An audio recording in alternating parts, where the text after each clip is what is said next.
Welcome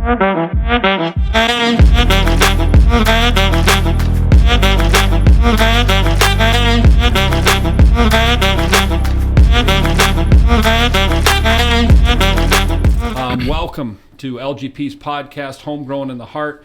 This is the podcast where we talk with young people, and sometimes not so young people, who have been born, raised, or transplanted into the heart of Washington. It's a place where we believe we grow not only good food for the world, but we grow really good people that have a heart for serving others. And today, my very special guest is my middle son, Grant Pickett. Grant, welcome to the show. Thanks for having me. Good to have you. All right, we're going to dive right in. As you know, having watched some of these podcasts, we talk about starting with things that are special and in your heart, that are stitched into you, having grown up in the Yakima Valley. And you have this this moment. While we talked to your brother Jack. Little known fact: Jack was raised here in the Yakima Valley, but he was born. He wasn't born here. Yeah. Surprise, surprise. He is born in Oregon. I was the first kid born here. There you go. So there's the privilege, right? Yeah. Born and raised in the Yakima Valley. Fully. So tell me a little bit about, let's go back to being a kid here in Yakima. What are some of the things that you remember that touched you or were formative for you, having grown up as a little itty bitty in the Yakima Valley? Yeah, well, when I think of growing up in Yakima, I have like this image of a perfect summer day in my head. Just being at home with you and Mom. Yeah. And it was I picture this like in the evening, the early evening, the wind's blowing out back. We're usually hanging out on the back patio. You might be barbecuing, Mom's getting fixings ready in the kitchen, but that's what I remember. Yep. For my childhood. It's funny because I always remember when I think of Yakima, one of the special things I think about is summer.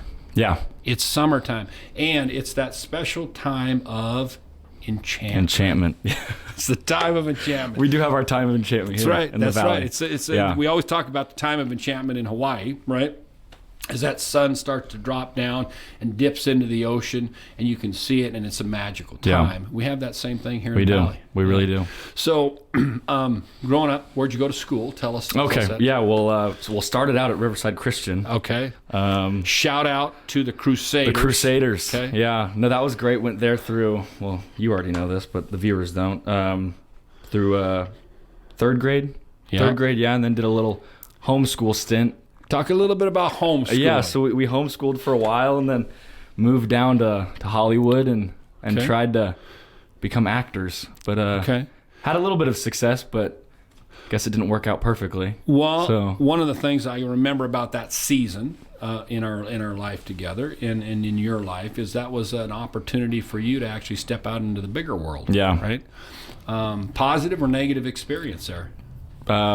Almost entirely positive. I mean, I don't think I would be anything remotely close to who I am today if we didn't go down there and do that experience. Okay. And after the homeschooling stint, and who was your teacher during homeschool? Well, my teacher was my mom. And then the principal, the superintendent, the whole administration was my father. That's right. Sitting right here. Yeah. Those were difficult years, I'll tell you, because you were a handful. And homeschooling a school of three.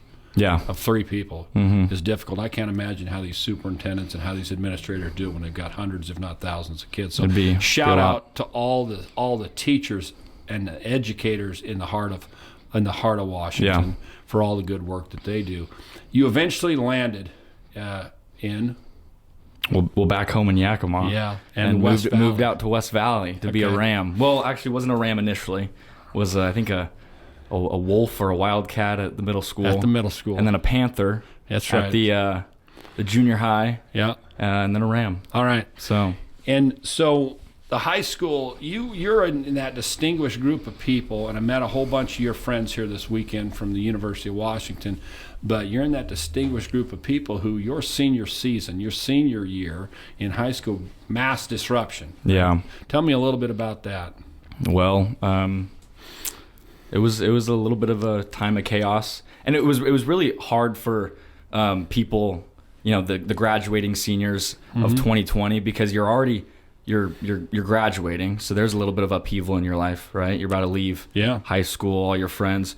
You're going to move off to college to some new place. Yep. That's a massive change in your life that brings on a lot of anxiety. Yep. And then you had COVID and everything else going on in the world, adding on top of that. So it was, for me personally, but I think I speak for everyone else kind of in my age group, it was stressful and it was hard. But I think we made it through. So Yeah, you did. You had a pandemic covering the world. yeah, And you lived through that. And you guys all graduated in the midst of that chaos. we did. Yeah. Didn't have a graduation ceremony, so. Right. And we're hoping, we're still not sure that we're gonna get a college graduation ceremony for other reasons, but we're holding out hope. We're hoping that So- history doesn't repeat itself. No, yeah, they don't shut us down again. Yeah. Okay. So West Valley, tell me, where were you? Where, and everybody changes over time. This is a pattern that I see. And I hope that's true in my own life too. That as we age and we mature and we experience life, we go through changes. So tell me, back us up a little bit. Let's take you back in time. You're a high school senior. You're like the rest of the people in this country. You're staring down the middle of an ugly pandemic. There's a lot of chaos swirling around the world. What are some of the positive things that you can now look back at that season in your life and say, you know what? This is something that I either learned or that I can take away from a difficult time, and it became a positive for Grant Pickett. I would say that time of massive upheaval helped me grow in my ability to be a little bit more resilient in some times of chaos. But overall, it gave me a greater appreciation for some other things in life, and specifically my family. I mean, we were all locked inside together for a while, and it made me realize like that is, for me, that is like the most important thing in my life. And at the end of the day, when everything else falls to the wayside, it's my family that I care about. Right on. That's like the main lesson that I got out of the pandemic and that time. Good lesson to learn. Yeah. Yeah. Okay. Good to learn it now instead of later on in life, right? Yeah. It's always better to learn these things earlier on in your life as opposed to later. Yeah. Not that it's bad to learn things later in life, but it's certainly good if you can learn them sooner and when the world is new and fresh to you and you got a lot of years ahead of you. Yeah. So let's talk a little bit about the transition from high school to college, because folks that watch this, and we want to shout out to the young folks who watch the podcast who are interested in trajectory and transition and how they sort of navigate in this world. You're a high school senior at West Valley High School, love the Rams, and you're thinking college, right? Talk us through that process in terms of how do you decide where you're going to school, if you're going to school. Go back in time a little bit there. Well, I always knew I was going to go to college. That was always that was a given, and that was instilled in me by my parents. And they said, "You are going to go to college. You're going to get that piece of paper." Those parents, no matter what. Yeah. And I'm at this point now. I'm in the end of my college experience. I'm about to graduate. Right. Looking back, I am extremely thankful for the support that you and Mom have given me to even be able to go to college. But winding it back to your question. Didn't you apply to like 100 schools? I did apply in like one night to like I think it was like 13 schools or whatever, and woke up the next day and Mom was like, "Hey, did you apply to all these schools?" And I said, "Well, yeah." And she said, "Why?" And I said, "I want options," because at that point I really didn't know where I wanted to go to college. Yeah. I mean, you're a Husky, Jack's a Husky. There was always in my mind that UW would be number 1 or number 2. Okay. I was a little unsure whether I would get in or whether it would be the right fit, but heard back and got into the Foster School of Business, the program that I really wanted to get into, and I decided that's where I'm going to go. And so let's back up a little bit, though, because we skipped a step. Yeah, we did. Sorry. Because before you ended up a Husky, you were, if I remember right, you wanted to go into military service. Yep. And still do. And you still do. And you were wanting to get in. You wanted to go to West Point. Yeah, I want to go All to right. the United States Military Academy. Did that happen for you? It didn't happen, unfortunately. Okay. I was medically disqualified. Okay. It's a rigorous process to try and get into the premier military educational institutions in this country, as it should be, right? Yeah. But that was a really good process. Followed it through to the very end. I felt like I was on the 1 yard line. Yeah. I was about to get the handoff to go in and score and win the game, and they came back and said, "Sorry, we can't do it." Okay. And that was a hard lesson. That was pretty hard for me because my heart was set on that. I was ready to go. I was mentally there. I had made myself physically ready to go. Yeah. I was more than ready to do it academically. I was sure of that. Yeah. And I got the nomination from our congressman to go. I was like, this is we're doing this. This is what we're dream. doing. This is This my is a dream. dream. This is where I'm gonna go. And God had a different plan. That door was closed and another one opened. So let's talk a little bit about the disqualification. You said medically disqualified. We're full transparency here. Yeah. We're going to waive HIPAA. We're going to waive. Sure, yeah. I need to talk to my lawyer rules. first about that. Yeah, but yeah, okay, yeah. Well, your lawyer advised you. We can waive the HIPAA process. You had an allergy. Yeah, still do. And you still do. Tell us a little bit about that journey on the allergy process. For my entire life, I've had an allergy to tree nuts that results in anaphylaxis. So it's a pretty serious one. Yeah. I wouldn't say I'm embarrassed of it, but it's kind of a funny allergy. It's like kind of crazy to think that something as small as a tree nut could take me out. But we've learned to operate around it. And I mean, I you know this, but I've had moments in my life of massive struggle with it, and we've worked through that. Right. But even right now, as I'm working through the process. Again, I'm getting ahead of myself, but we're working through the process of, potentially doing the JAG Corps in the Marines. That's what I want to do in the future. Okay. I'm working through the medical waiver process, and I've actually been doing allergy testing on to see how severe I am, and come to find out I'm actually not that allergic. So which has been a blessing. So. Huge blessing. Let's talk a little bit about overcoming, because you mentioned that, look, you had your dreams, and this is messaging. Really, this is really just messaging for young people who are out there who have a dream, they have a goal, and then all of a sudden they're roadblocked. Yeah. Okay, and there's disappointment. Yeah. And for whatever reason, how do you overcome that? What is the Grant's best advice to say? Look, I've been down this road. I've suffered this disappointment, and we all have to know this in our life. Yeah. What's the magic for you that says, look, I'm gonna work around this, or I'm gonna work through this, or I'm gonna go on to something else? How do you do that? Well, the greatest gift that I had was from my family. Okay. You and Mom and Jack and Maddie. They you guys were my biggest support in telling me, this is a hurdle, this is a speed bump, keep going. And even if at times I was being a little bit of a bear with a sore ass, not wanting to get myself up the hill, you guys were like, you're going to get up the hill no matter what. We're going to make sure of that. And I think that was the biggest thing that helped me at the end of the day. But for me, internal motivation, I always just tell myself, keep going until the door closes and it's like fully done. Like a speed bump's just a speed bump. You're not supposed to stop before the speed bump. You slow down and you keep going, and then you speed up again. And that's what I use to motivate myself. And I think you also are nimble enough to recognize sometimes the desires of our heart can change. They do. And we can move in different directions. They do. So instead of being a West Pointer, you became a Husky. Yeah. All right. Yeah. Let's talk a little bit about you grow up in this little town in the heart of Washington, and then you say, well, I'm going to move over to one of the appendages. Yeah. I'm going to move over to Western Washington, what we affinitively always refer to the coast, and just go to Seattle. How was that transition? It was difficult in some ways and really easy in others. How was it difficult? Well, again, pandemic was still going on. Classes were entirely remote our first year. So I wasn't going to class. I had moved into my fraternity, Alpha Sigma Phi, was meeting all these new people. Everything was new, right? And I was trying to figure out myself, who am I? What am I doing? What's my goal here? Yeah. Navigating college classes, very different from high school.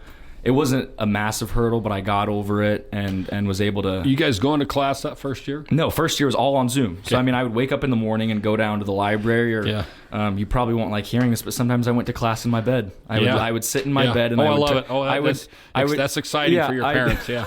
I would turn my computer on and just look at class. The beauty of it is, I think we got a discount into. No, we didn't. No, you didn't get a discount in tuition. It was same price, and they probably would have raised it because they probably would have had it. Yeah, it was what that's how it was the first year. Yeah. But it was a big transition in that way. Right. But I found an amazing community, my best friends, people that I will know for the rest of my life, people that I'll be in their weddings, I'll be going to. I'll be seeing them later on in life. I've found a group of guys that I'm really committed to and want to, be in relation with for the rest of my life. Wonderful. And that's a dream come true for your parents. And I think for any parents, as our children grow and mature and experience life, that they go out into this world and they meet other people and they have a life experience and deep friendships and meaningful friendships with other people. It's part of what I think makes the world go round and function. And what makes it so difficult in a pandemic world, whether it be a virus or whether it be the pandemic of divisiveness or a pandemic of anger, that makes those friendships difficult. Those deep, meaningful connections between people difficult, but never impossible. That's the good word, is they're never impossible. And I think your generation, what are you guys called? What are you? I think we're Gen Z. You're Gen Unfortunately. Z. Okay. I really don't want to identify with that label, but I think I'm Gen Z. Okay. Yeah. Well, here's what I think about the Gen Zers, because I like to watch and read the little commentary about different generational folks. Here's what I think about the Gen Zers. I think these are the people that are going to change the world in positive ways. And I think that not because they've just been blessed with abundance and easy lives. They've actually been blessed with challenges. I think your generation, this is overlooked, your generation has been blessed with numerous challenges. And I know that because I've watched your own life. And I've watched attempts and some failures and getting back up again and continue to persevere. So that's the blessing, I think, of Gen Z. So yeah, I would agree. Congrats to you and to your compadres for being people who persevere in the face of difficulty. Absolutely. That's really good. Okay, let's talk about the future. Okay. You are just a breath away from that 4 years of college went snap, boom. Blink of an eye. Here you are. You're on the cusp and you are going to graduate, right? That remains to be seen, but okay. I'm pretty sure I am. You never know. I hope so. Yeah. And let's talk about what's the degree that's going to hopefully be printed on the paper. Yeah. So I'm getting a dual degree in business administration and Spanish. Okay. That'll be on my wall, and all right. After that, I'm heading off to law school in the fall. Okay, law school, and you're going to follow in. Let's see, big brother. Yeah. Just graduated from law school, Jack, and he's already passed the bar. You going to try to pass the bar before you graduate law school? Probably not. Okay. Because I don't want to have it on my record that I failed the bar. I feel like you want to get it done the first try. Well, there's try, the challenge for you. Yeah. There's the challenge. I know. Okay? We got to go 3 for 3 right on this Bingo. one in the Pickett Bingo. family. No misses. But, yeah. No misses. So where's law school going to take you after you leave the world of the Husky? Where's that going to take you? Where are you going? Gonzaga Law. Okay. Shout out to the Zags. Yeah. Bulldogs. Okay. And what do you... I remember not that long ago being in your seat where I was... I had a hard time getting into law school. I don't know that they wanted to let me in, but somehow I got in the back door. And I remember what I was most looking forward to. What is, without knowing a whole lot of law, without having all that training and all that education in the law, what is it that you're looking forward to? Change of scenery. Okay. A new place. Okay. I've loved my time in Seattle. I love Seattle. Okay. Some of the best memories of my life have been made in Seattle. Yeah. But I want to get out of Seattle. Okay. I want to go away for a little bit.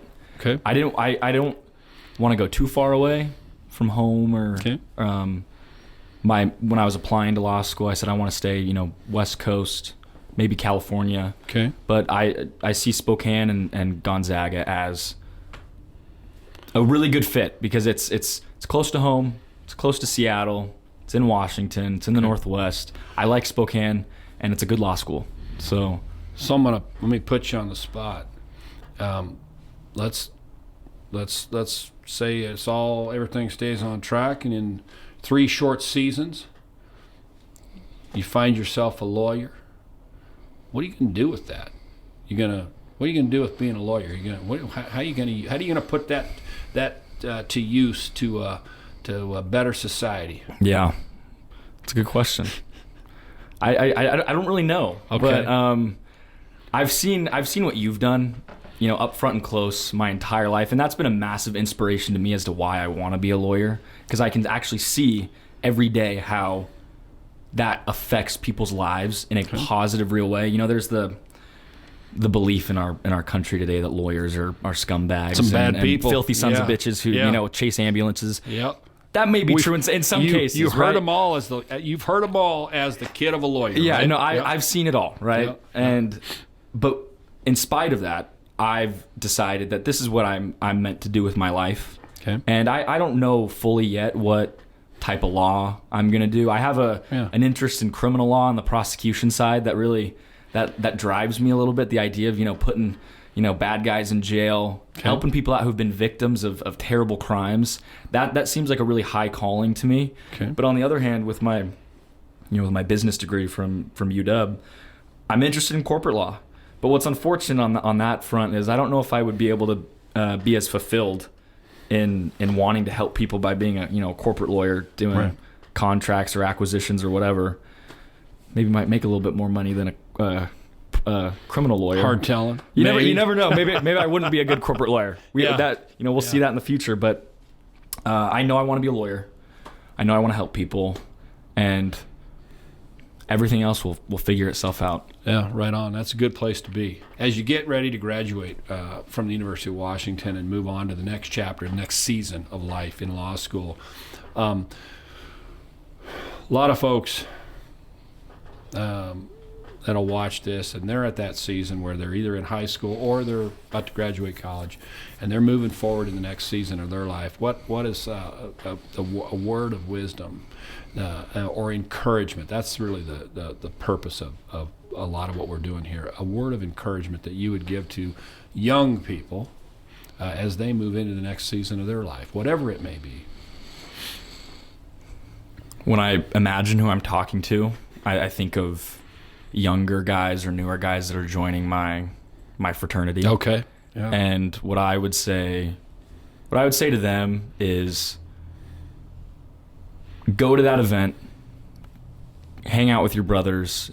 The time that you have, like 4 years, it's a good amount of time, but it will go by just like that. Yeah. And this past year, I've been, talking to my buddies about how we can't really believe that we have a couple weeks left, and then we have commencement, and then some guys are staying. I'm staying in Seattle for the summer. Some guys are staying. Some guys are a couple days after graduation, they're moving home, right?